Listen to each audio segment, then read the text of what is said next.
This video is just my opinion, and as the film is still new, please don't spoil it. This video will also not contain spoilers.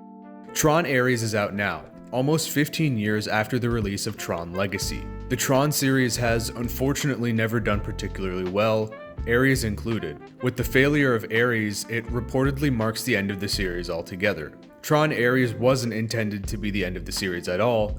In fact, it sets up a sequel. Regardless of it being the final adventure, Tron Ares missed the mark of being truly great, but is still a fun ride with a cool atmosphere regardless. The film's biggest problem is the characters themselves. While I found myself ultimately somewhat liking the deuteragonist, or other protagonist, Eve Kim, and of course enjoying Jeff Bridges' performance as Kevin Flynn, it was quite difficult to connect to the rest of the characters. The performances for most of them were quite wooden at times, and it was hard to really feel convinced of the emotions of these characters. Even the titular character, Ares, was not a very engaging lead most of the time.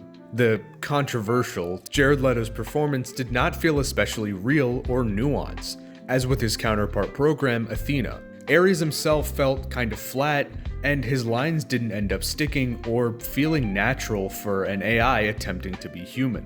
His arc in this movie of quote-unquote becoming human isn't poorly done per se, but at the same time it doesn't take any big risks, nor does it take any big emotional swings. This, I feel, is a symptom of the movie as a whole feeling like it was grasping for some larger, more impactful theme, but just fell out of reach. I give the movie some leeway due to it being written before the massive boom of AI, but it still feels in a strange way like it's already outdated. Ares lightly suggests themes about the complex nature of being human and what it's like to gain free will, but ultimately it feels a little shallow. They don't really reach under the surface to say anything more substantial or even relevant about artificial intelligence and the nature of humanity. It could have had something really profound to say about how we move forward with technological advancement, or how we classify or regard new forms of quote-unquote life. The film's biggest shortcoming is that it could have been a more meaningful piece of how science fiction reflects our reality, but just ends up being more of a popcorn flick nonetheless. Shortcomings aside, Tron Ares is still a really fun ride, worth it for simply the soundtrack alone. As a Tron fan, it was always going to be nice to finally return to the grid, and Ares expands the world in some really interesting ways. This is the first time we've seen multiple grids in one singular film, and especially the first time we've seen characters cross through them. It felt somewhat refreshing to be able to get this new look at the different grids, which also leads me into the incredible visuals of the film. Partially taking place in the real world, and partially in the grid, as usual the film looks great, especially with the scenes inside of the digital world. The scenes look really stunning and vibrant, and they just pull you into the world again in a really flavorful way. The stark red and black color palette of the Dillinger grid, and especially getting to see how their sea of simulation looks, is such a cool development of what we'd seen before. And of course, returning to the original 1982 grid was such a treat. While much of what we see are modern physical sets, there's still a lot of that original 1982 visual effects that you can see within the grid that just makes it so special to view nowadays.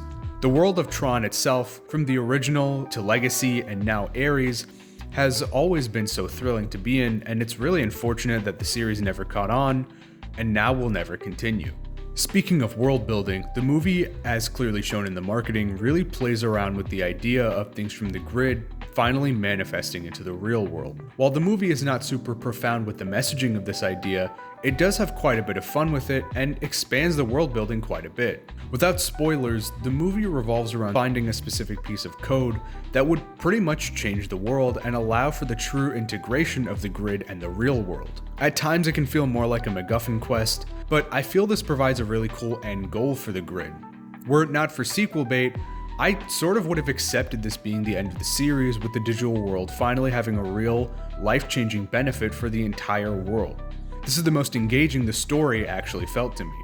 The best thing about the movie, of course, is the action.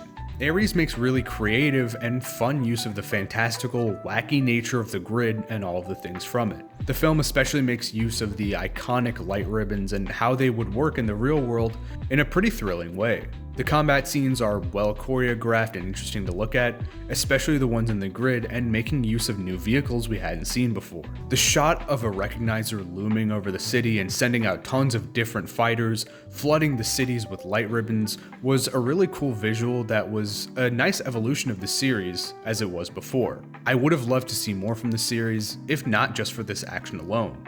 What I think really built Ares' atmosphere and helped make the film feel really appealing is the simply masterful soundtrack from Nine Inch Nails. I can't put into words how absolutely hard it goes. I mean, even in scenes where people are just doing normal things, it's bumping for no reason.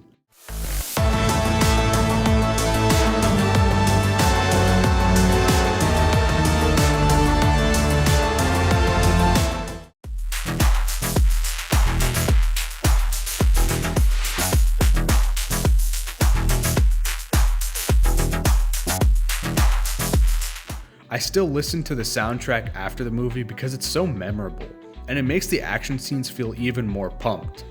I won't compare it to the legendary Daft Punk score for Legacy, but it definitely adds a new flavor worth just as much as Legacy's soundtrack.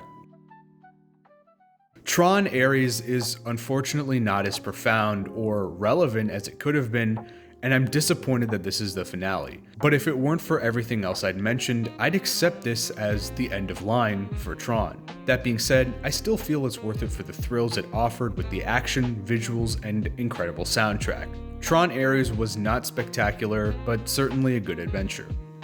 Hello everyone. I know I don't usually do end of video segments like these, but since I've returned to YouTube and I'm going to be here for a while, I figured to just do these just to connect.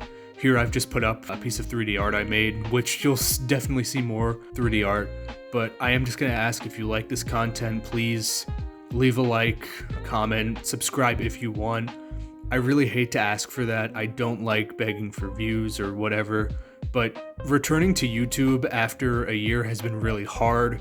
My views have just been really bad, and while I've been able to start to adapt to the new algorithm, I'm still gonna need your guys' help. But thank you for watching this video. I know it's not Jurassic Park. There will be tons more dinosaur and paleo related content soon, but thanks. See you later.